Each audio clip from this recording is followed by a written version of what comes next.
사무엘이 늙고 또 사사로 세운 두 아들이 패악을 일삼자 이스라엘의 장로들은 사무엘을 찾아가 다른 나라와 같이 왕을 세워달라고 요구를 합니다. 하나님의 통치를 거부하고 세상을 따르겠다는 것이 그들의 속마음이었습니다. 하나님은 그것을 기뻐하지 않으셨습니다. 그들이 너를 버림이 아니요 나를 버려 자기들의 왕이 되지 못하게 함이니라. 우리도 세상을 살면서 여러 가지 이유로 하나님의 통치를 거부할 때가 있습니다. 그 이유를 들어보면 얼마나 합리적인지 모릅니다. 얼마나 논리적이고 설득력 있는지 모릅니다.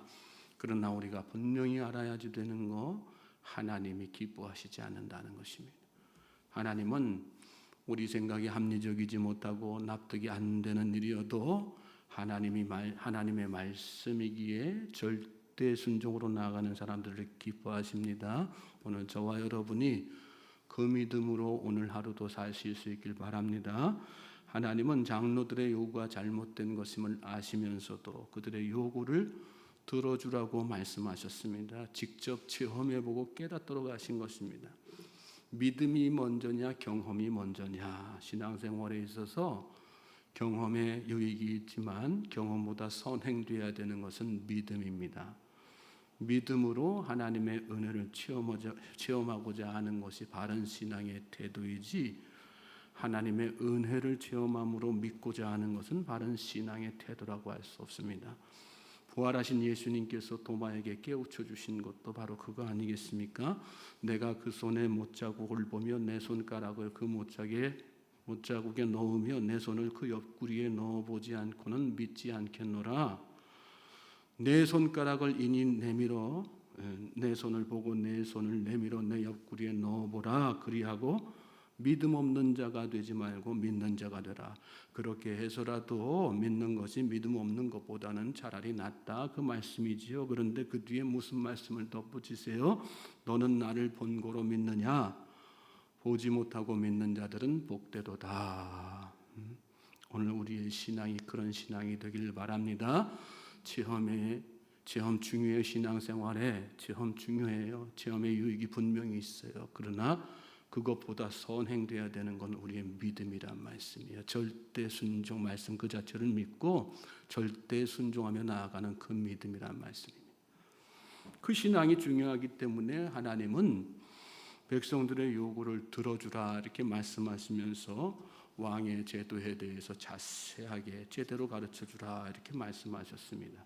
왕정 제도의 본질을 깨닫게 하셔서 백성의 마음을 돌이키시려는, 그들의 마음이 이미 세상의 왕을 선택했음에도 불구하고 끝까지 포기하지 않으시는, 그래서 돌이켜 다시 신앙의 본질을 회복시키시려는 하나님의 그 크신 사랑과 은혜를 깨닫게 하는 그런 말씀이죠.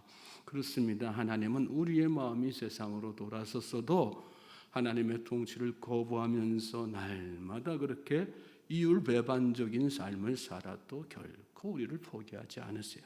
날마다 매 순간의 말씀으로 우리를 깨우쳐 주시는 분이 하나님이세요. 오늘 우리가 말씀을 읽고 묵상할 때 먼저 그 하나님의 은혜와 사랑을 잘 이해하는 게 중요한 거예요.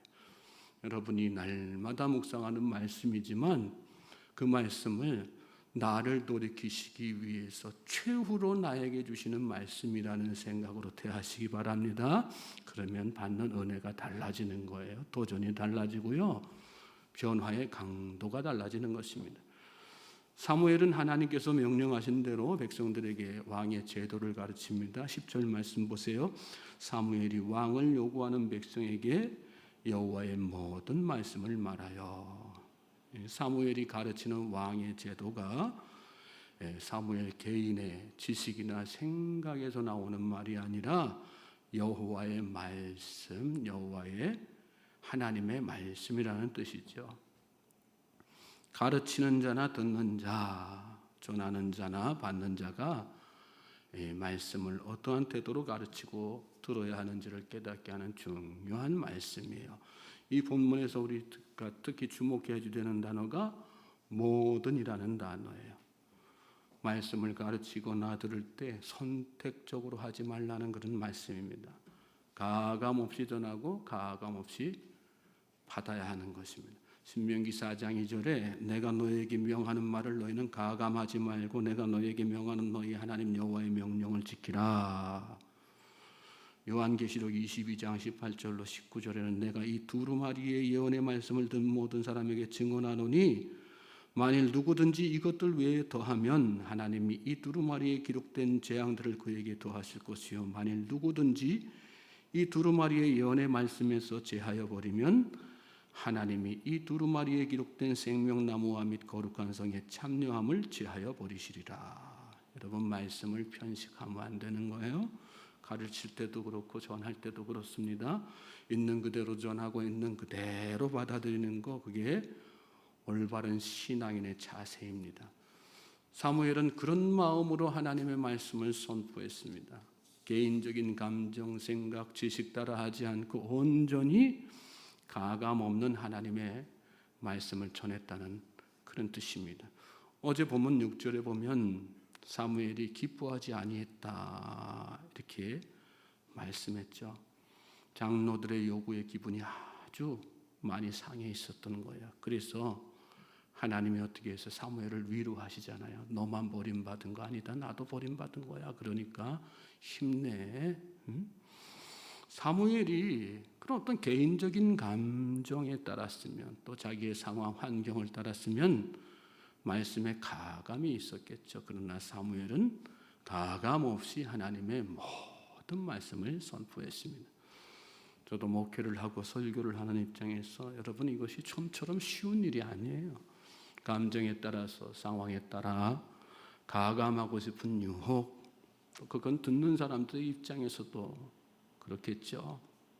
우리는 늘 그런 가감의 유혹이 있단 말씀입니다. 사무엘이라도 뭐 그런 유혹이 없었겠어요? 그도 사람이니까 그런 유혹이 있었겠죠. 그렇지만 그 유혹을 떨쳐버린 거예요. 그리고 가감 없이 하나님의 모든 말씀을 전한 것입니다. 그것을 가능하게 했던 중요한 이유가 있는데 바로 종의 마음. 사무엘은 선지자 사사로 부름을 받았어요. 사사는 하나님을 대신하여서 이스라엘을 다스리는 직분, 선지자는 하나님의 말씀을 대언하는 직분이죠. 공통점은 하나님의 종이라는 것입니다. 종은 히브리어로 에베드, 헬라어로 둘로스, 노예라는 뜻이죠. 고대사회의 노예는 소유할 수 있는 것이 아무것도 없습니다. 집도 소유할 수 없고 돈도 소유할 수 없고 심지어는 자녀도 소유할 수 없어요. 모든 것이 자기 자신을 비롯해서 모든 것이 주인의 소유, 전적으로 주인에 매여 사는 사람이 종이고 노예입니다.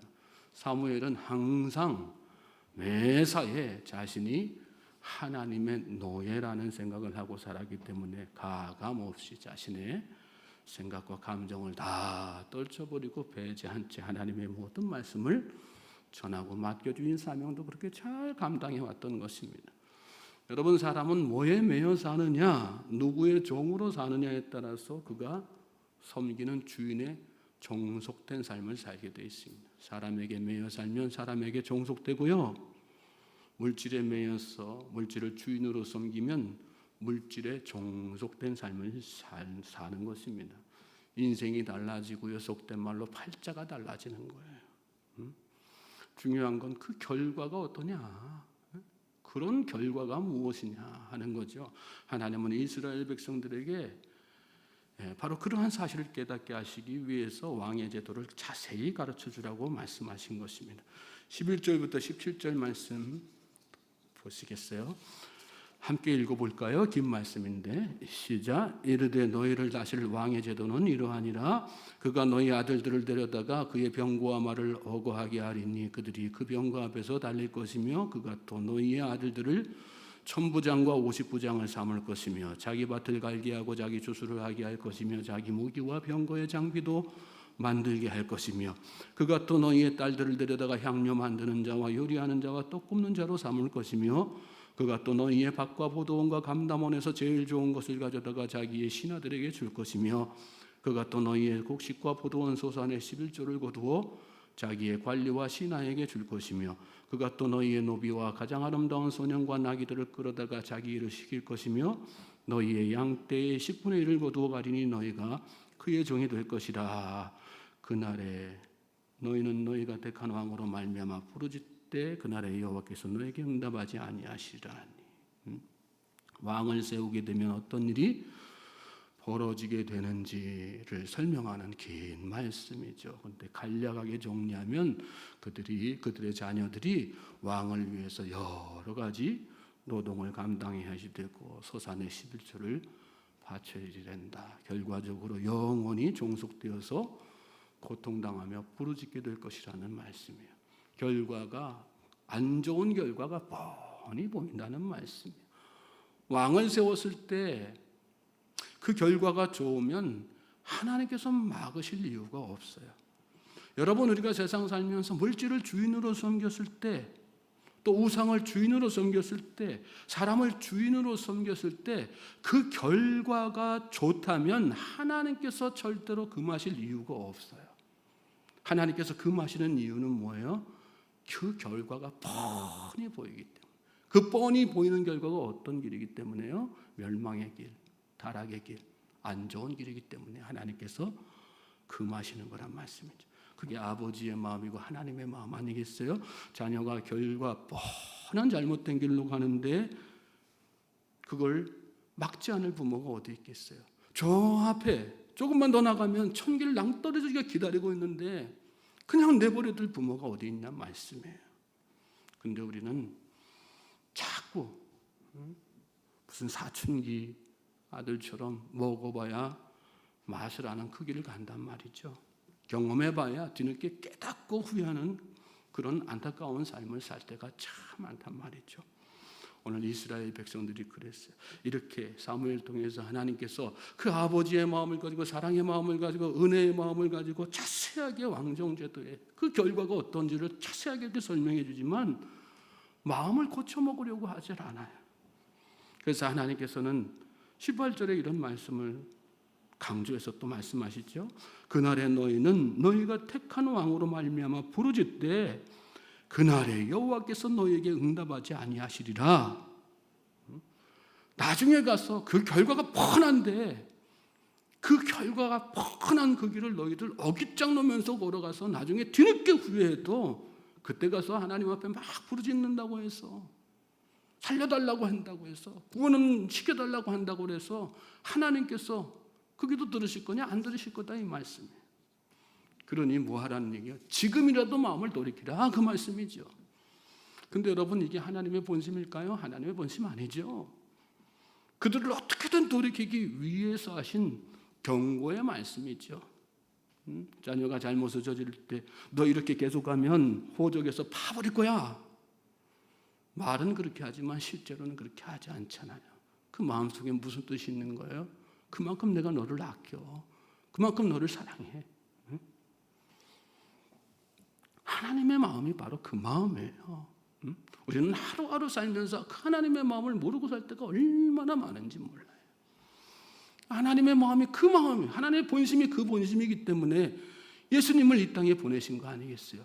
가장 사랑하는 단 하나뿐인 독생자 예수 그리스도. 그래서 그분을 이 땅에 보내셔서 우리의 그 완악한 마음을 다 대신해서 짊어지시고 십자가에 달려 돌아가게 하신 거란 말이에요. 피 흘리게 하신 거나 고통하게 만드시는 거예요. 우리가 받을 고통을 대신해서 다 받게 하신 거란 말씀이에요. 그래도 응답하실 것이기 때문에 그래도 응답하실 거예요. 저는 저와 여러분이 이 새벽에 그 하나님의 마음을 깊이 깨닫고 그래서 오늘 내가 주인 삼고 있는 것은 무엇인가 깊이 있게 돌아보면서 하나님 이제라도 내가 온전히 하나님을 주인으로 섬기면서 살겠습니다 고백하며 나아가는 주의 백성들 되시기를 주님의 이름으로 소망하고 축복합니다. 자, 그런데 또 이스라엘 백성들은 하나님의 이 크신 사랑과 은혜를 거부하죠. 19절부터 22절 말씀 보세요. 백성이 사무엘의 말 듣기를 거절하여 이르되 아니로소이다. 우리도 우리 왕이 있어야 하리니 우리도 다른 나라들 같이 되어 우리의 왕이 우리를 다스리며 우리 앞에 나가서 우리의 싸움을 싸워야 할 것이니이다 하는지라. 사무엘이 백성의 말을 다 듣고 여호와께 아뢰매 여호와께서 사무엘에게 이르시되 그들의 말을 들어 왕을 세우라 하시니 사무엘이 이스라엘 사람들에게 이르되 너희는 각기 성읍으로 돌아가라 하니라. 거절했다. 아닙니다. 우리도 우리 왕이 있어야 되겠습니다. 우리도 다른 나라를 같이 되어 우리의 왕이 우리를 다스리며 우리 앞에 나가서 우리의 싸움을 싸울 것입니다. 왕정제도의 폐해를 잘못된 것을 다 깨닫게 하시고 가르쳐 주시고 그 결과가 어떨 것을 다 이렇게 말씀해 주셨지만 어떻게 해요? 아니라는 거예요. 그 왕은 우리를 위해서 싸울 것이고 우리를 지켜줄 겁니다. 여러분, 이 시대 많은 그리스도인들이 그런 생각 가지고 이중적인 신앙생활을 하지 않습니까? 물질을 섬겼을 때, 우상을 섬겼을 때 그 결과가 뻔히 어떻다는 거 말씀 통해서 계속해서 가르쳐주고 계신데 마음 한켠에 듣고 있지만 입으로는 아멘 하지만 마음 한켠에 뭐예요? 그래도 물질이 나를 지켜줄 거야. 그래도 세상의 권력이 나를 지켜줄 거야.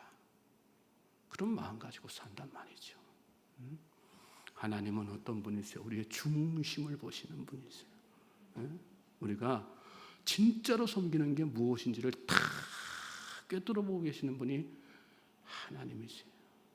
오늘 저와 여러분이 이 말씀 통해서 들려주신 하나님의 음성을 잘 깨달으실 수 있길 바랍니다. 하나님의 다른 것으로 섬기는 내가 매여 있는 그 주인은, 그 왕은요, 결코 나를 복된 삶으로 이끌 수가 없습니다. 나를 복된 삶, 형통삶으로 이끌 분은 오직 하나님 한 분밖에 없어요. 그 믿음을 가지고 오늘 또 여러분의 환경이 어떠하든 특히나 여러분 최근 살면서 이런저런 어려움으로 힘들고 또 고통하며 사는 분이 있습니까?